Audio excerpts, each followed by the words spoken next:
জনমানুষের যে প্রত্যাশা, এই প্রত্যাশার সামনে অলরেডি পড়তে হয়েছে বিএনপিকে, এবং এখন নির্বাচিত হওয়ার কারণে সরকার হিসেবে তাদেরকে অবশ্যই এই বিশাল প্রত্যাশার চাপের কাছে পড়তে হবে।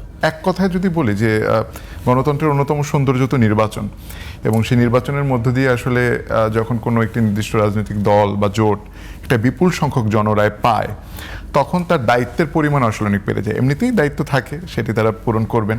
আবার যখন জনরায়ের প্রতিফলনটা এমন হয়, যেমনটা আমরা এবারে নির্বাচনের ফলাফলে দেখছি, সেটি আসলে এক ধরনের চাপ হবে কিনা বিএনপির জন্য? আমি বলবো যে চাপ তো হবেই। বিশেষ করে চাপ শুধুমাত্র এই সরকার যে একটা বড় রকমের ভূমিধস বিজয় নিয়ে বিপুল সংখ্যক আসন নিয়ে সংসদে যাচ্ছে সেই কারণে শুধু চাপ তা না, চাপ আরও অনেকগুলো কারণে আসবে। একটা বড় কারণ হচ্ছে যে 15-16 বছর বাংলাদেশে একটা বিশেষ গোষ্ঠীর, যেটাকে আমরা ফ্যাসিবাদ বলছি, ফ্যাসিবাদীরা শাসন ক্ষমতায় থাকার কারণে দেশের মানুষ, ম্যাক্সিমাম মানুষ অধিকার হারা হয়েছিল বিভিন্ন ধরনের। কেউ রাজনীতির অধিকার হারিয়েছে, মানে সব ধরনের অধিকার হারা হয়েছে মানুষ। এই যে মানুষ যখন অধিকার হারা হয়, তারপরে একটা পর্যায়ে গিয়ে পিছাতে পিছাতে যখন তার আর পিছনে কোনো জায়গা থাকে না, তখনই কিন্তু চূড়ান্ত ধাক্কাটা সামনে দেয়। সেই ধাক্কার পরে ফ্যাসিবাদের পতন হয়েছে, এবং সাথে সাথে এই প্রত্যাশা তৈরি হয়েছে যে এখন এই একনায়ক স্বৈরতান্ত্রিক ফ্যাসিবাদী সরকারের পতন হয়েছে, এখন নিশ্চয়ই আমরা আমাদের মতো একটা সরকার পাবো। এই যে আমাদের মতো সরকার পাবো, এই আমাদের মতো সরকার পাবো, এইটাই হলো একটা বড় চাপ। বিভিন্ন, অর্থাৎ সমাজের প্রতিটা শ্রেণী পেশার প্রতিটা খাতের মানুষের এই প্রত্যাশা এখন এই সরকারের কাছে যে আমার কিছু পাওয়ার আছে এই সরকারের কাছে।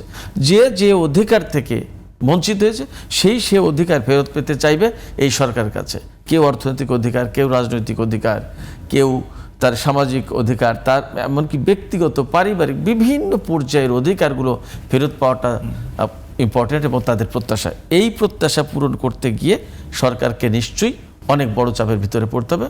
এই প্রত্যাশাগুলো কি কি সেগুলো একেবারে খাত ওয়াইজ আলোচনা করা যেতে পারে, কিন্তু মোটা দাগে এই যে প্রত্যাশা, জনমানুষের যে প্রত্যাশা, এই প্রত্যাশার সামনে অলরেডি পড়তে হয়েছে বিএনপিকে, এবং এখন নির্বাচিত হওয়ার কারণে সরকার হিসেবে তাদেরকে অবশ্যই এই বিশাল প্রত্যাশার চাপের কাছে পড়তে হবে। সবচেয়ে আমি এখানে ছোট্ট একটা কথা বলে যাই, আলোচনায় নিশ্চয় আরও আসবে এই সমস্ত কথা। সেটা হচ্ছে যে গ্রামের মানুষের অবস্থাটা, সারা দেশের মানুষের অবস্থা তো ত্রাহি হয়ে গেছে গত 15-16 বছরে আওয়ামী লীগের আমলে। এর ভিতরে গ্রামের মানুষের সংকট যেটা তৈরি হয়েছে, এই সংকটটা একটা এক্সট্রাঅর্ডিনারি সংকট। আওয়ামী লীগের আমলে এই উন্নয়নটাকে আকাশমুখী উন্নয়ন করা হয়েছে, অর্থাৎ শহর কেন্দ্রিক বিরাট বিরাট অট্টালিকা, মনোরেল, মেট্রো রেল, উড়াল সেতু, অমুক সেতু, তারপরে পদ্মা ব্রিজ, বড় বড় প্রজেক্ট নিয়ে মানুষের দৃষ্টিতে এগুলোকে আনার চেষ্টা করা হয়েছে, বিদেশিদেরকে আনার, মানে তাদের দৃষ্টিগোচরে আনার চেষ্টা করা হয়েছে, দৃষ্টিগোচর করানোর চেষ্টা করে। এই কাজগুলো করতে গিয়ে শহর এবং গ্রামের ভিতরে ব্যাপক মাত্রায় একটা বৈষম্য সৃষ্টি হয়েছে। এই বৈষম্যের অবসান ঘটানোটা খুবই জরুরি।